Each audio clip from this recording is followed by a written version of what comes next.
don't know. You need to be really resourceful, I think, coming from South Africa, and a lot of probably what you have to be growing up there is kind of maps really well onto what you need to do to be an entrepreneur and a business. If you're going to survive, you need to make opportunity yourself. So our parents, our brothers, it's so common there to be an entrepreneur, even if it's on a smaller level. Yeah. It's just what you do to survive. When you're working a corporate job, my experience at least is something good happens and it feels okay. And equally, if something bad happens and you're working and you're employed, you answer to someone else and it doesn't feel great, but it's not going to impact your life. With what we're doing now, it's like highs are so much higher, lows are so much lower. It's just, it's the complete different extremes. Hello and welcome back to the Built Different podcast with your host, Steven Pettigrew. My guests this week are Blake and Gabby from Inbound Talent, and they have a really successful recruitment company that recruits globally for a number of IT companies in the market. They go into a lot of detail on their backstory, how it works as a couple in business, the struggles of a startup, and their future plans. So without further ado, let's get into the episode with Blake and Gabby. Blake, Gabby, welcome to the podcast. It's great to have you on. How are you both today? Yeah, good, thanks. Thanks for having us. Yeah. Good. Really good to get you on. Obviously, the listeners won't know this, but you guys are my neighbours. Yep. But you've not came from Scotland. You've got a different accent. So I've been quite interested to hear a lot of your backstory. I know bits of it. But yeah, really good to have you on. So, as I mentioned, we're neighbours. We're in the same office block together. We were just talking before we hit record how wafer thin the walls are. The walls are. You probably hear a lot of my conversations, a lot of my swearing, people swearing back at me. So yeah, I'm apologising for that in advance. I'm more worried about the conversations that you've heard of ours. I know. Well, that's one of the things I wanted to speak to about, and we'll come to it, is how you kind of manage being a couple in business, because I know from being a family business before, it's pretty tough just with family, and being a couple must be challenging as well, but we'll come to that. We'll get to juicy stuff later. Cool. For the audience, you guys are in recruitment and you've been in business for a little while now and been really successful from what I can gather. You're getting more of a LinkedIn audience now, which I've picked up on.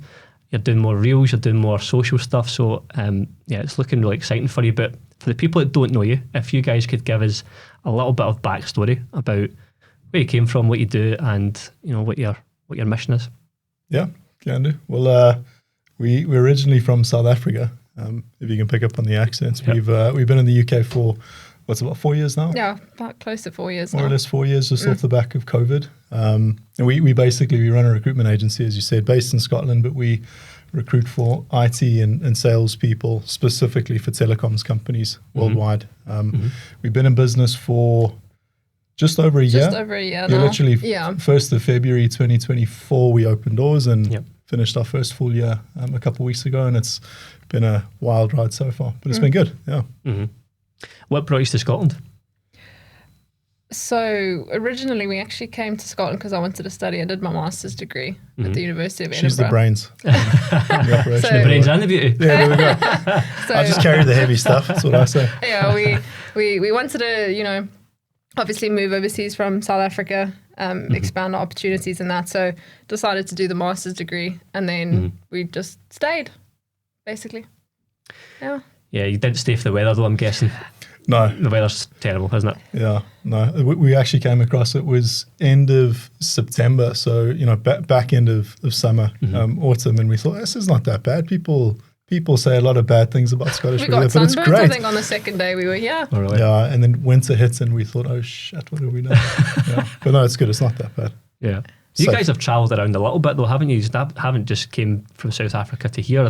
Am I right in saying you went to Dubai for a little while? Am I talking rubbish? Maybe visited? No. So you went to. You actually studied in America. Yeah. So I lived in America for about 2 years before COVID hit. Other than that, we've obviously done traveling and stuff like that for personal reasons, and but we've obviously looked at Dubai as business owners. I mean, who wouldn't?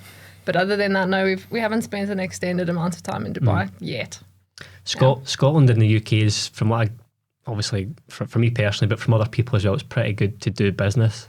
Is that one of the reasons you've decided to kind of base yourselves from here? Is that one of the reasons it's good for business, generally speaking? Yeah, generally good for business. I think compared to compared to SA, there's a lot more opportunity here relative to back home. So, plus I think we just kind of got stuck in after we moved. Got stuck into recruitment, the both of us, and built a bit of a network, and just ended up staying. We've got family who's also come across and joined us now, which is nice. Okay. Yeah, so we're populating Scotland one person at a time. Yeah. There's so many South Africans that do come over. Like I know so many people that move for the opportunity. Like I've never been to South Africa, so I don't have like a personal experience. But a lot of people say the safety aspect can be quite a big reason to move as well. Is that a factor? Yeah, no, big time. So just to give you an idea of maybe what that looks like in practice, you got done with your degree in America, came back over COVID, and we were in SA for a couple of years after that before we immigrated, and not once were you in a car by yourself. You never drove once. It's just not the kind of country that you really want to take the risk. You need to be hyper aware. So that was probably the biggest reason for wanting to come across. I mean, you look down the line and you think, I want a family. I think you want a family too. And it's just not a place where you build. Yeah. Build a family, build a business. There's lots of restrictions as well on how you build your business there. And I think being able to just function day to day, you need to have the confidence to just be able to do things by yourself. Appreciate it's a little bit different for a man, but like Blake said, I was never comfortable going out and doing anything by myself. So I constantly needed to be with somebody else, and you just can't function like that. You can't go and do what you need to do. If we're here and we have a client that needs something, if Blake's busy, then I'll go out to that client. You feel safe enough to actually go about and do your business. So, yeah. It was actually kind of culture shock when we got here, because we moved into Tollcross in Edinburgh for the first 9 months that we were here. And I remember one night walking in the meadows, literally maybe 11:30 at night or something. In winter as well, it was dark, and you just see women walking around on their cell phones. You're not really aware of their surroundings. And for me, I don't know about you, but that was just so foreign. It's not something that you'd grow up with, or nothing that I'd ever seen. So, but it's good. I mean, we love living here, and very grateful to I think very grateful for the opportunity to come to a place that's safe and lay down roots, which is good. I'm curious, and I don't want to get political, but why is South Africa like that? Is it poverty, lack of? Is it? So it's all so many things. Above. Yeah. So I mean, a little bit of backstory. The apartheid government. Obviously, there's deep racial segregation themes in South Africa going back to 1994, when the ANC was elected into power, first fully democratic election. And Nelson Mandela was obviously released from prison in the 1990s, early 1990s. Won the first democratic election with the ANC. They've been in power for 30 years now. But the economy has taken a huge tanking. It's like that, unfortunately, with a lot of African countries who, after they maybe shake a bit of a colonial past, go through a period of really bad economic repression. And South Africa is still in the throes of that. There's huge racial undertones even now. I mean, recently, Trump and Musk have been pretty vocal on a land bill, which basically allows the government to expropriate land from white South African farmers without compensation. So that's a big part. Unemployment there's over 30%, so 1 out of 3 people are formally unemployed. There's a huge informal employment sector, so people who work as taxi drivers, for example, but it's all dealt in cash, so none of it's taxed. And then from a corruption perspective, the government is they're probably not got the best track record with spending funds appropriately. But you know something that's like it's so true of everywhere, isn't it? I mean, even the last few days with the news out of America, like USAID and all that money getting siphoned off. Like I think I heard Elon Musk saying something like there's £50 million a year going to like condoms for like and about half of the money actually doesn't go for the condoms. It goes elsewhere, and it's like there's so much corruption, probably in every government. UK government as well, but I suppose it's like the levels of it, and from what I can gather, South Africa's maybe more in your face, blatant, maybe. Whereas like UK, US is maybe more behind the curtain. I think I just think that there's a culture of there's a culture of corruption South Africa last year had a democratic election where the first time the ANC didn't win a majority, so they entered into something called the Government of National Unity, where the opposition party, the DA, went into coalition. And that seems to be probably the best outcome in an election that's happened in the past 30 years or so. So there's positive things happening, but no, I think as Gabby said, if it's not a place to lay down roots and build and grow a business. I think it's a great place to retire to. You're very rich in terms of land and what you can get for your money, and the food there's beautiful, beautiful country. And it's just such a shame that, for young people, it's probably not the place that you see yourself spending a prolonged period of time. Checks and balances, isn't there? Like the food in the UK is terrible. It's like some of it's really good. UK cuisine is just like terrible. You hear that so many times when people are coming over. Even American food's not great. No. But they'll say like the food in the UK is absolutely awful. Yeah. So it's checks and balances, I suppose. Haggis isn't bad though. I like haggis. Yeah. Yep. Fried Mars bars. I don't like that. Don't know about that. I loved it. After we tried it, and I think it's like my favourite now. You had fritters before? Fritters, no? Yeah, we've got fritters back home, but I don't might think be a bit the same as what you're talking about. So it's potato, like flat potato, deep fried, and put it in like a roll or something. Loads of butter. It's great. Brown sauce. Yeah, it sounds good actually. You go get like a doubler or a tripler. Brilliant. Just stack it up. Sounds like my kind of breakfast. Exactly. Oh no, this is like a lunch or dinner thing. It's not really? Yeah. No, not breakfast. That's disgusting. I'll take the thing is, which is strange about here. So where I'm from, a little town called Shotts, and they do fritters, but 20 minutes up the road here in Falkirk, they don't do them, and never heard of them. I'm like, how have you never heard of these things? Anyway, I digress. But it's weird because in South Africa there's a huge meat culture, just steaks and barbecues and stuff. That was a big thing for us moving here, is we're so used to eating a lot of meat. And it's not really the culture here either. We also have lots of friends who are vegans or vegetarians, and then it's like you just don't do that in South Africa. You like your meat and you stick to it. Guys, Steven here with a quick interruption to this podcast, and it's for good reason, as I wanted to share with you my partner for the podcast, Suited and Booted. Suited and Booted are a premium formal and casual wear brand with stores across Glasgow, Dubai and Abu Dhabi. I partnered up with Suited and Booted because they have a fantastic service, a great team and great products. And if you want to know more about these guys, head to suitedbooted.com or visit one of their stores in Glasgow, Dubai or Abu Dhabi. To be honest, that's kind of what I would prefer as well, which is partly why I'm moving away. But anyway, that's another story.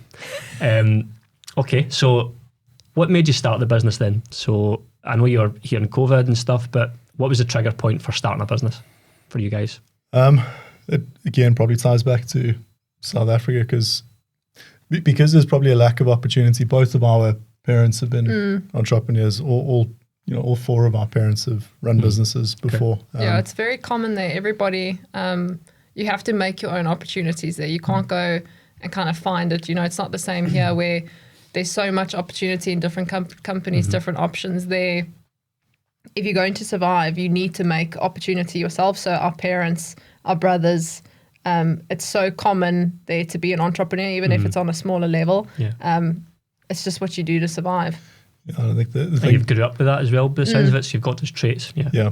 It's I don't know. You need to be really resourceful. I think coming from South Africa, and a lot of probably what you have to be growing up there is kind of maps really well onto what you need to do to be an entrepreneur, run a business. But I think also we both worked in corporate jobs, after we came across, and I'm just not built for that. I think through and through, and I don't know. You're probably the same. And I think coming from South Africa, where even just not from a business perspective, a lifestyle perspective, you have to be comfortable with doing things yourself, taking that initiative. I mean, a very basic example is like here, I'm very surprised how the amounts of people don't know how to change their own tire.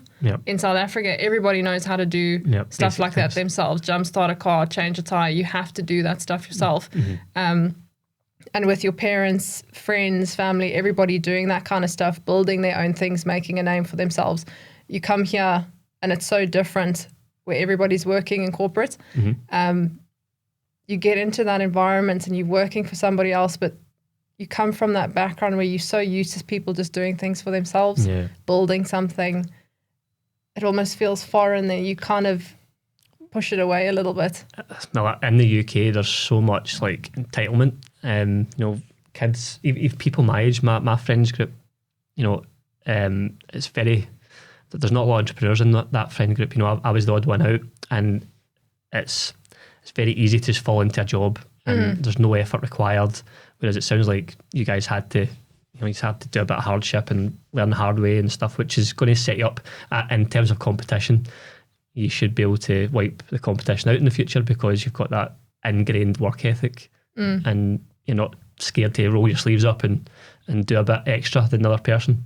So I think that will stand you in good stead. So in terms of recruitment, it's been a good first year by the sounds of it, and I've seen you grow next door, and it's been good to see. What's the challenges in a business when you start out? Obviously, I've been through startup myself. I know there's challenges, but for you guys, what were the challenges starting a business? Was it just not understanding how to price jobs properly? Was it cash flow? Was it are we in the right market? Do we have the right systems? What was the challenges? I think the biggest problem for us was probably trying to get a market focus. I think one of the things that we did really well is we adapted really quickly based on feedback that we were getting from our clients or from the market, and we probably took a good 5 or 6 months to really get focused in on our niche. So I think that was the biggest problem. One of the things is we balance each other out really well. I probably think a little bit more about the longer term vision of how things should look, the structure, how do we scale something, and Gabby's very implementation focused. She makes sure that we get ticking over day to day. So it works really well. But no, the focus for us was the biggest thing, and also we came into a recruitment market which has been really challenging, especially in the IT space. I think the IT recruitment market compared to the middle of 2022, there were 250% more jobs back a couple of years ago compared to now. Really? Wow. Really tough space, yeah. Am I guessing that AI is a bit of a disruptor in that space, or am I totally off with that in terms of job roles and stuff? I mean, no, it's having an impact, but I don't know. I mean, from a recruitment perspective, I mean, there's companies now that are raising Series A, Series B in California, where it's 9-figure plus sums that they're raising in equity rounds, and all of that's around trying to automate the recruitment process and get AI interviewers and things. And I think it's maybe over-engineering it's over-engineering a solution to a human problem. But I mean, we use AI every single day in what we do. It's a huge time saver for us. It's built into every single platform that we're on, every single software that we use. So I think if there's any impact, it's probably there. I think companies that have gone over and above with AI investments have probably, I mean, jumped the gun a little bit. It's interesting when you get companies that are selling AI like SDR tools, and then they're hiring normal SDRs to sell the tools to companies. That's happening a lot. So interesting. I think a lot of people in the industry are concerned that AI is going to somehow reduce the need for recruiters or agencies. AI screening, systems where they filtering for keywords and stuff like that. I mean, obviously you'll get companies who can use that, but if you actually look at research just from a people perspective, if you look at research on how effective is that AI going to be, behaviorally, psychology wise, it doesn't. The research doesn't say that it's going to work. And I mean, we've had instances before where we've gotten a cold call from an AI system, like an AI SDR, and it's dreadful. There's something about AI tools, especially if you're using it in a certain way, where the person can then pick up that it's AI. And for some reason, people are very against that lack of authenticity. Even if it's an AI image, you'd be surprised how many people don't like it. Well, even the AI images, they always tend to be beautiful looking AI. It's always, there's not like a fat, horrible slob on the AI. It's always like beautiful looking people. So it's like 3 fingers. And, I think people don't want to move away from the human aspect. So you'll get companies who will be able to use AI really tactfully, and it will be a benefit to them. And then you'll get other companies where they think they're creating this revolutionary product, but you're actually just creating more barriers, especially in recruitment where it's best to deal people with people. Yeah. And ultimately, when it comes to that final decision, somebody does want to look someone in the eye quite often, you know. And so when I was starting out in my career, my mum and dad had a big business, and I was dropped into the transport department, and I was like recruiting for drivers from age of 16, no experience, just like interviewed them and winged it from there. And then throughout the years, I must have interviewed thousands of people, and I would never, this is me personally at my age, I would never recruit anyone without at least video call minimum. So that's where AI, although it can be good for certain things, it's not going to make the decision maker hire that person. You know, you need to look someone in the eye across a desk like this, don't you? So, you know, it's interesting times. AI is going to be a massive disruptor, of course it is, but I think that human interface part is still going to be really important. Okay. So, challenges with family businesses and stuff, couple businesses. Sophie dabbled in at my business, and the two of us wanted to kill each other. Right? We definitely have those days. It didn't work, which is why she doesn't work in the business anymore. She's long gone. She can't cope with me, and I can't cope with her. And I've been involved in family businesses before. Mums, dads, uncles, sisters, all sorts of stuff. And that's challenging as well. What is it like for you guys? Obviously, one thing we struggled with as a family, and even with Sophie, it was when the laptop closed at night or when the phone stopped, you stopped talking about work.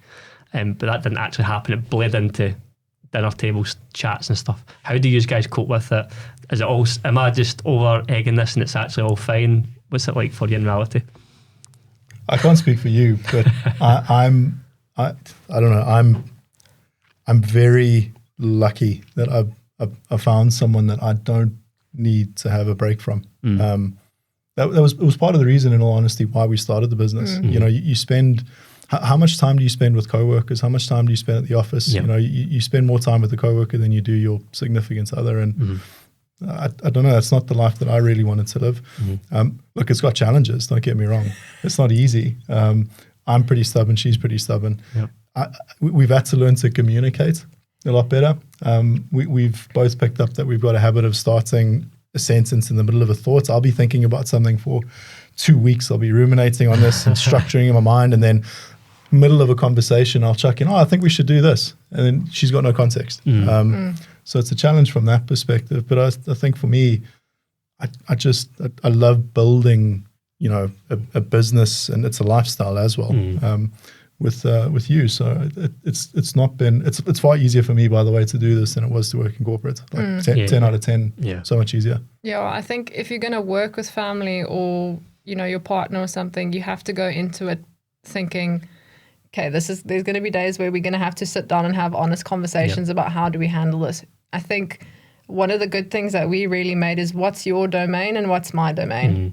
Although we work together on things, we need to make an agreement together, but there's certain things where I need to trust that he's going to know better in that regard. And then there's situations where he needs to trust me. But we're lucky in the sense that we almost polar opposites in the way that we think about business. I always like to say that he builds, I restrain, which sounds really bad, but Blake's a big thinker. So Blake will think about growth. You know, how do we scale really quickly? How do we do X, Y, Z? He thinks 5-10 years down the line. I'm more of a detail person. So I think, okay, today and next week. So we kind of then, in a way, we work well together with that because we meet each other in the middle. He's growing. I'm thinking about the practical things. And then if we meet somewhere in the middle, then it tends to work. But we've definitely had to have conversations where we need to work on how we communicate. Work on who's making what decision. And at the end of the day, if you have to have that conversation, you're better off if you just speak about it and then you can move forward. But we've definitely had our moments. It's knowing boundaries as well, isn't it? I think that's quite important.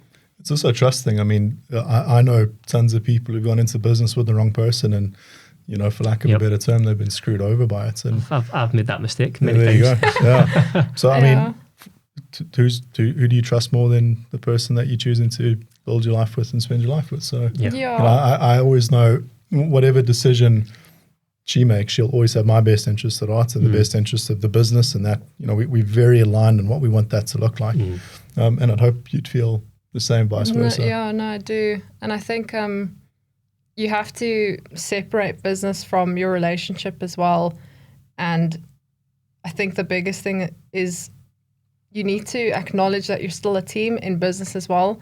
I think it can get quite nasty when people then start to do me versus you in a business. And if something goes wrong, we've had this happen before where if something goes wrong, then say for instance, it was Blake's decision or mine, it's then, okay, both of us agreed to go forward with this. The consequence is both of our fault. It's not you versus me. You know, you're a unit, you're a united front. If you're taking it from that perspective, then all the highs and all the lows are yours together as a group, and that definitely helps. Sometimes the lows really suck. I know. Yeah. Okay, then. So it's some of the lows. Come on. No, it's just this is something that I realized. That's when you're working a corporate job. My experience, at least, is something good happens and it feels okay. You know, I've worked in sales for a long time, so I don't get excited by like a big deal anymore. It's just it's not a transaction. It's just there, and equally, if something bad happens and you're working and you're employed, you answer to someone else, and it doesn't feel great, but it's not going to impact your life. With what we're doing now, it's like highs are so much higher, lows are so much lower. It's just it's the complete different extremes. So it's not easy from like a resilience perspective, but again, I mean, that's the name of the game. The point of business is to stay in business, and you have to roll with the punches sometimes. And we've certainly had a lot of punches. Clients not paying or changing terms. So that's quite common in recruitment, from what I understand. You know, they'll sign up to an agreement, and then for whatever reason, they'll hire the person, and then they'll not actually see through the final payment they're due. We've literally had that this week. Right. Yeah, where you agree, and I mean, another thing with recruitment is the cash conversion cycle so long. You know, you meet the client, you take a brief in, and maybe it takes you 3 or 4 weeks to get everything on board, interview processes and whatnot. That person's got a month notice period. Great, and then they start, you invoice, and then you only get the cash 30 days later if they pay on time. And then there's still a rebate period after that because of the way that contingency recruitment works. So it takes you 6 months, more often than not, 4 to 6 months. To realise that full sale.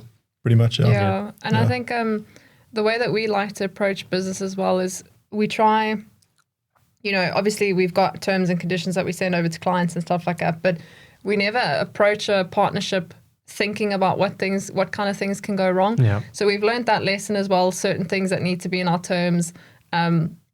That's something that I've struggled with, is trying to not lose faith in just people in general and other businesses. You get into a partnership, everything's going really well, and we operate from a place of good faith. If you have a relationship with a client and say, for instance, that candidate doesn't work out, we're not going to hold certain terms and conditions against you. Okay, how can we work on this together?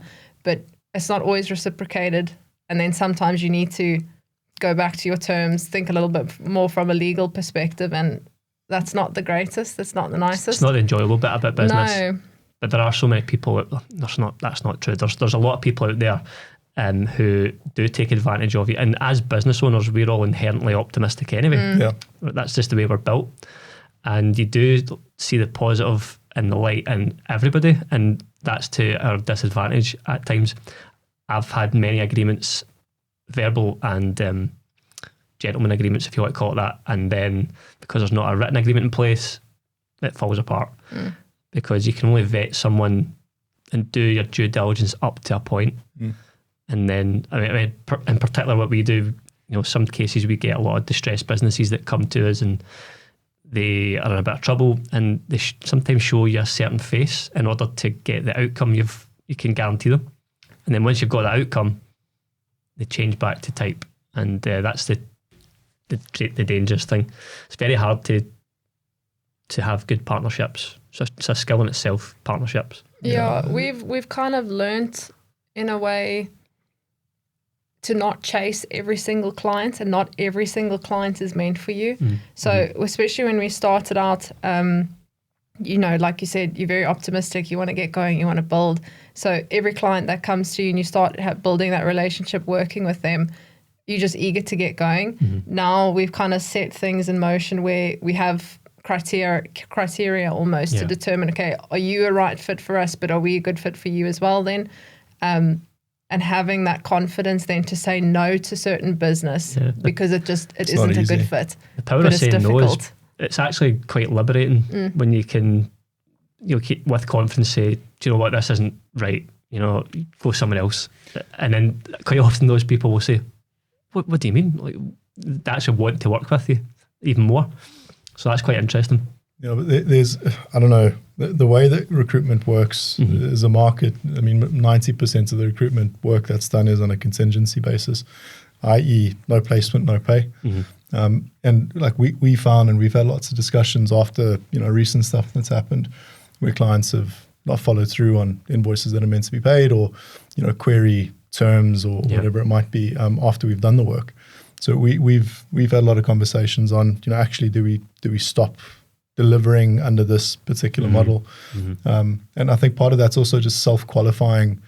Going through that process will qualify out clients that are just not going to do, not going to be operating in good faith with us. So, but there's a lot of problems with the recruitment industry because of that type of model. I mean, you'll know it's not an industry with a great reputation, and for good reason.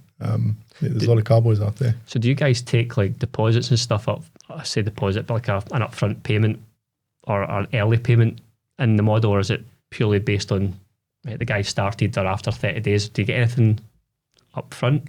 No, so we've recently made a pretty bold decision to say, look, we don't do contingency recruitment at all. Okay. Which is challenging because that's the way that everyone's our clients, used to working. Exactly. So that they're accustomed to buying in that way. We've said we don't do that anymore. So we work on two models, either a retained model, in which case it might be a one role here and there, ad hoc recruitments, and we'll take a deposit up front for that, which is non-refundable, by the way. So even if through no faults of our own, we've obviously got SLAs that we need to hit in order to be entitled to that cash, but we'll invoice on registration. And then, we're guaranteed to at least earn something from the process because we put a lot of effort behind the scenes into finding the right people for these businesses, understanding who the businesses are, what kind of people they need, skill sets. I mean, it's taken us a long time to get in tune with, the SATCOMs market or, 5G market or the IoT market, for example. So, we want to charge for those skills up front now. So we do that. That's a retained model. And we also work on an embedded basis with clients. That's more volume hiring, and it's flat fee paid monthly, which has worked really well. So we've got a nice split of clients that we work with now under those two. Got a combination of different things, but ultimately you're getting cash in because that is a big concern. When I was dabbling in recruitment many years ago, and same challenges you guys had, and I didn't stick it for long. I've got to say, 3 months. I was like, nah, I don't like this. But you're right, the model across the space is kind of the problem. But if you guys are doing what you're doing, putting guarantees in place, that sort of stuff, that's what stands you out. If you back up what you're saying, your credibility speaks for itself. The other thing with getting people to pay up front, it's almost like they're showing a signal of intent as well. They're bought in. Yeah. I mean, that's the biggest thing.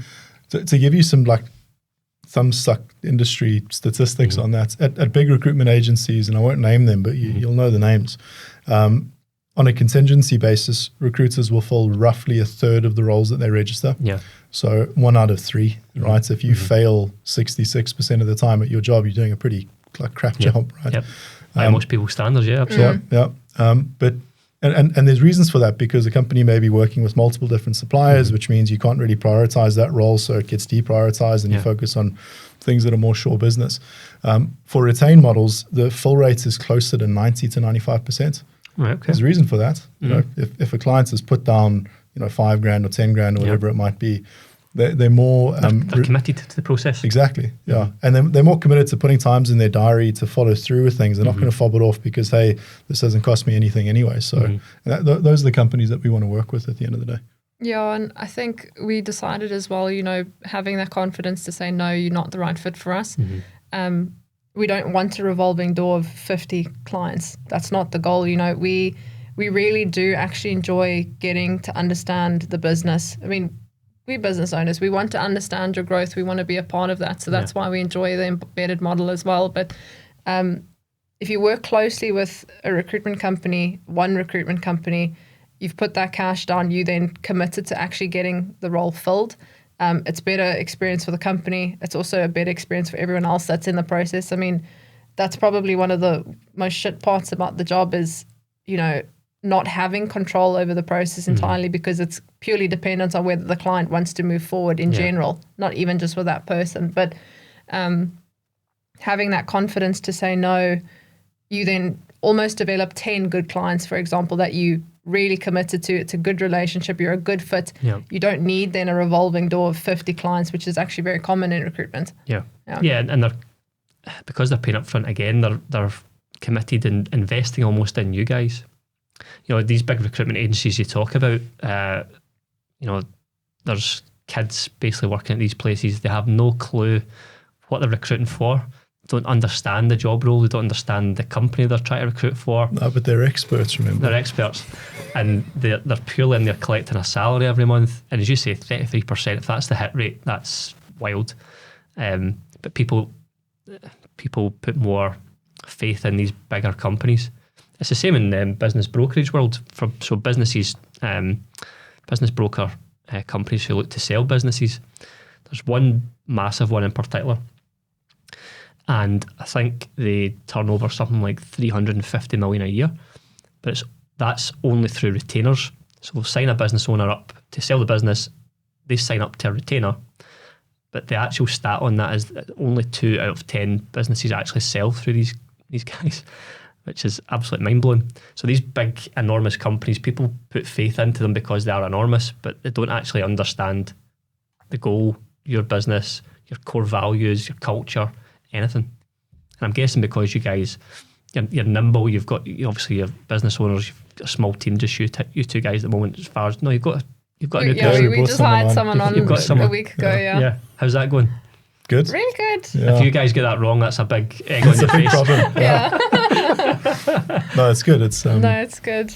Yeah, it's one of those things. I think when you bring someone on, you really want them to do well, especially when it's your own business. I mean, I've managed teams when I was employed, and it's just different. You're so much more invested in them and making sure that they've got the resources to do what they need to do. But no, it's exciting. Early days, but it's exciting. Touch wood. Good. Is that person remote, or is she working in Falkirk? Or no, Cape Town? Yeah, so she's fully remote. Okay, yeah, definitely not Falkirk. No, it's a little bit warmer in Cape Town than Falkirk. Yeah. No, she's good. She's based out of Cape Town, works remotely, but obviously adjusted hours. It's not a big time difference anyway. But there's literally, we found no barriers in having someone remotely work in a UK market. And most of our clients actually operate globally anyway, so it works quite well. Yeah, that was the next thing I was going to ask. Yeah, because you guys haven't constrained yourselves to Scotland or the UK, which is great. Someone I follow quite intently is Daniel Priestley, and he's quite he's banging the drum about you need to not think about geography anymore. You need to think globally. And with a recruitment business, that was always the attraction for me, because it can be scaled and it can be global. Was that an intention from you guys from the offset? We need to make this a much bigger reach, certainly, than just confined to the UK. Yeah, we knew that we had to niche down. We had to have a defined ICP. These are the companies that we help. But for us, we would rather do that, industry within industry. As I said, the SATCOMs industry for us, the connectivity industry for us is really where 90% of our projects get delivered into. And that's a pretty kind of insular market. Yep. We can deal with companies in Dubai, for example. We've recruited in Hong Kong. We've recruited in South Africa. We've obviously made placements in multiple cities through the UK, Edinburgh, Scotland, London. But we can do that because we've got a really good understanding about the industry and we speak the language of our clients, which is, I think, better than probably niching down geography-wise. And those big companies as well, they will have similar cultures country to country set. So it's not, you're not having to get a new template for that same company, that same client you're dealing with. Because if you're recruiting for them in Glasgow, it's probably roughly the same as recruiting in Toronto or something, Yeah, but it used to be, I mean, the idea that you niche down in geography and recruitment agencies were notorious for this. They would sell our database is our unique selling point. We've got access to a book of people. And really, I mean, in 2025, that's just such an antiquated USP. Some of the big players will still say that, obviously, because that's part of their battle cards. But every single recruiter who's got an internet connection has access to the same people. Right. Yeah. Now, whether you've got direct contact details, I mean, there's maybe a cause for argument there. But through job boards or CV libraries or through LinkedIn or through Recruiter or whatever it might be, you can approach anyone. I think the skill set is more and more becoming how do you sell that to that specific candidate where that's where the niche experience comes in, as opposed to, look, I've got your contact details. Do you want a job? Yeah. One of the things as well is because we can recruit globally, we can then also work with our clients in a different way. I mean, we have a client where they're expanding into different parts of the world, so we can grow with them in that sense. If they need someone in this office, we can do that. But for example, we've had a client where they were looking for a certain kind of person and they couldn't find that person in Scotland. Right. They had gone trial and error through different kinds of people. They just could not find what they were looking for. And it was less about, okay, we couldn't get the right person in Scotland. So we said to them, okay, well, have you looked at South Africa? And then we ended up going and expanding our search into a different country. It's a fully remote employee, same budget for the person, but then they ended up getting somebody with 10 plus years experience in that industry. So you can then solve the problem that they have, but you have more options on how to solve it. If they then expand into a different part of the world, then we've had conversations with them as well, saying, okay, when you're ready for that, then we'll start targeting that region. We'll have a look at these individuals there, and then we'll make sure that happens. And I mean, that's kind of the goal for a lot of companies. You want to grow, you want to expand, you want to increase your presence. So, and you guys will be the first people to pick up the phone to, like, if you're doing a good job for them and you can be global, like they're going to constantly pick the phone up to you guys first. So that's crucial. What's the, as we begin to wrap up, guys, what's the future look like for you guys? You don't need to tell me exactly the specific goals if you don't want to. What's the big targets you want to try to achieve the next few years? Look, you're the big picture guy, Blake. there you go. No, look, we want to be the premier recruitment partner of choice for companies within the SATCOM space, especially something called LEOSat technology, low Earth orbiting satellites. So Starlink, OneWeb, Amazon Kuiper now too. We want to work with these kinds of companies because they're on the cutting edge of connectivity solutions globally. The use cases are just ridiculous. So we want to be the partner of choice within that space, and operates, obviously across the UK, Europe, Middle East, Africa, and eventually North America, touch wood, in a few years. And is the UK the best place to base yourselves from for that global domination? Or probably, I think for now. For the next couple of years, potentially. I think for now. Yeah. But you go where you want to go. The one thing I think that we've realized as well is you can't always plan stuff like that. It was the same with our specialism. You go with wherever fate kind of takes you. You're agile about it. So we'll see where we'll end up. That's the cool thing with having just the two of you, and it's very much a digital business. You can do it anywhere, really, can't you? So that kind of growth you've got ahead of you is pretty exciting, and it sounds like an industry that's growing as well, from what you're saying. Yeah, some of our clients quite literally are doubling headcounts, tripling revenue year on year, especially authorized resellers of some of these technologies. So it's, but again, I mean, the kind of people that you need to join these organizations that are growing that quickly are very different to the people that will join a, I don't know, big enterprise where it's, checks and balances and whatnot. So no, it's good. I think the next few years are exciting for us, but whether we are based in Scotland in 10 years' time is up in the air. We'll see. Okay, perfect. So it's been a really enjoyable conversation, guys. Time always flies on these conversations. It feels like 10 minutes sometimes. If people want to continue the conversation with you, where should they head? So we're pretty active on LinkedIn, Inbound Talents, website inboundtalent.co.uk, Blake Joubert, Gabrielle. Gabrielle van Wyk. But we always open to chatting on LinkedIn. We like to hear people's thoughts as well. once you want to sell the business, we'll get you back on. That'll be another interesting. Sounds like a plan. Yeah. Give us a couple of years, we'll be back on. Yeah, sounds good. Yeah. Awesome. Well, thanks very much for being on the podcast, guys. Thanks for having us. Look forward to getting this episode out there. Yeah. Appreciate it. Thank you. So much. Awesome.